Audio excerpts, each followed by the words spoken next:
పశ్చిమ గోదావరి జిల్లా ఏలూరు కాలువ నీటి మట్టం తగ్గించాలని ఇరిగేషన్ ఎస్సీని తాడేపల్లిగూడెం ఎమ్మెల్యే బొలిశెట్టి శ్రీనివాస్ కోరారు.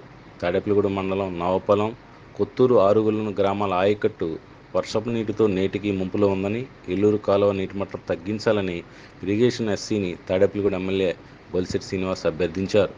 తాడేపల్లిగూడెం ఎమ్మెల్యే క్యాంపు కార్యాలయం వద్ద గురువారం నవపాలెం సర్పంచ్ మద్దుగురి ధనరాజు, కృష్ణాయపాలెం సర్పంచ్ బేతపూడి వెంకటేశ్వరరావు, జనసేన మండల అధ్యక్షుడు అడపా ప్రసాద్లతో కలిసి రైతులు వారి సమస్యను ఎమ్మెల్యే దృష్టికి తీసుకెళ్లారు. ఎడతెరిపి లేకుండా కురుస్తున్న వర్షాల వల్ల అవతల పక్కన ఉన్న రైల్వే ట్రాక్, ఇటువైపు ఏలూరు కెనాల్ నీటి మట్టం ఎక్కువగా ఉండటం వల్ల వర్షపు నీరు చేలల్లోంచి బయటకు వెళ్లడం లేదని, దీనివల్ల 20 రోజులుగా పంట నీట మునిగి ఉందని ఆవేదన వ్యక్తం చేశారు. ఈ సందర్భంగా బొలిశెట్టి శ్రీనివాస్ వెంటనే ఏలూరు కాలువ నీటి మట్టం తగ్గించాలని ఇరిగేషన్ అధికారులను సూచించారు. ఎప్పుడు వర్షాలు కురిసినా ఇదే పరిస్థితి పునరావృతం అవుతుందని, దీనిపై శాశ్వత చర్యలు తీసుకునేందుకు ప్రణాళికలు సిద్ధం చేయాలని అధికారులకు ఆయన సూచనలు చేశారు.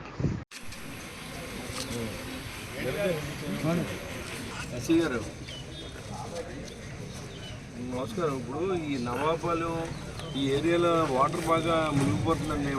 కొద్దిగా తగ్గించడం కుదురుతుందా?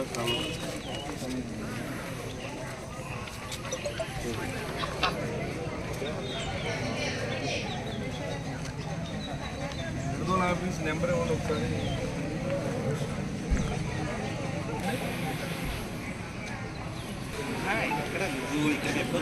ఆయన అంటాడు కింద నీళ్ళు వెళ్తలేదని అంటాడు. ఆయన కాలువలో చెట్లు అయి పడిపోయినాయి, అవి ఏమో తీయించట్లేదంటే వాళ్ళు ఎవరు అడ్డంతరం పెట్టారు. నా దగ్గర రండి మాట్లాడుతాను, మళ్ళీ కనపడలేదు. రైతులేమో ఇంటికి వచ్చి కూర్చున్నారు. మరి కొంచెం ఆపాలి కదా. ఎందుకంటే మళ్ళీ మీ ఓటు చెప్తున్నాడు ఇలా, మనం మీ ఓటుతో మాట్లాడితే అదే అండి ఎంతకాలం తగ్గించలేని 6,000 వెళ్తుంది, 9,000 వెళ్ళాలి అని చెప్తాను. ఆయన లెక్క అని చెప్తాను. మీరు కూడా మాట చెప్పండి.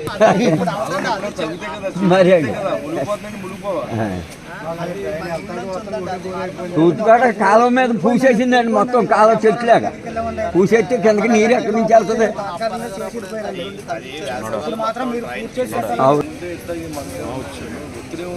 మరి అంతే అండి.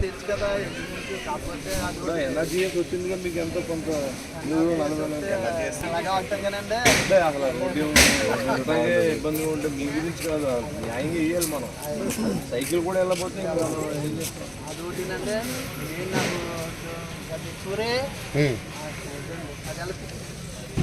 నవాపల్లి దగ్గర మళ్ళీ మునిగిపోతుంది. వర్షం బాగా కొద్దిగా కాలం తగ్గించండి.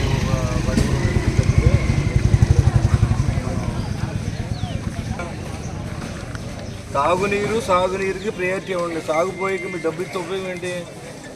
ఇప్పుడు కిందగా మీరు క్లీన్ చేయాలి. అప్పుడు అలాంటప్పుడు రోడ్ల మీదేమో అన్ని చెట్లు పడిపోయినాయి ఎక్కడికక్కడ.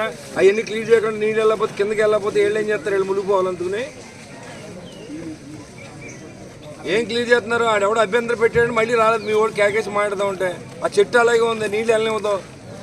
మీరు డ్రైన్ క్లియర్ చేయకుండా రైతులు ముంచేస్తారేంటి? కొద్దిగా చెప్పండి మీ ఎస్సీ గారికి, కొద్దిగా ఆపమని చెప్పండి.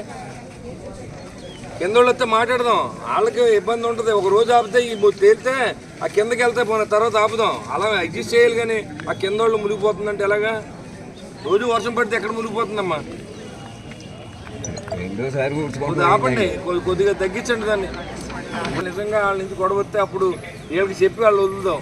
మళ్ళీ అక్కడ అయిన తర్వాత ఇక్కడ ఆపుదాం. ఏదో ఒకటి చెయ్యండి. అంతేగాని అలా చేయకూడదని ఏం లేదు కదా మనకి. రెండోసారి పంటలు నాటుకున్నారు, పోతారు కదా వీళ్ళందరూ.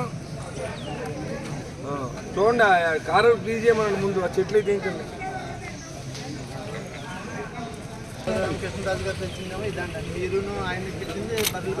ఎంపీ గ్రాండ్లో పెట్టిస్తాను.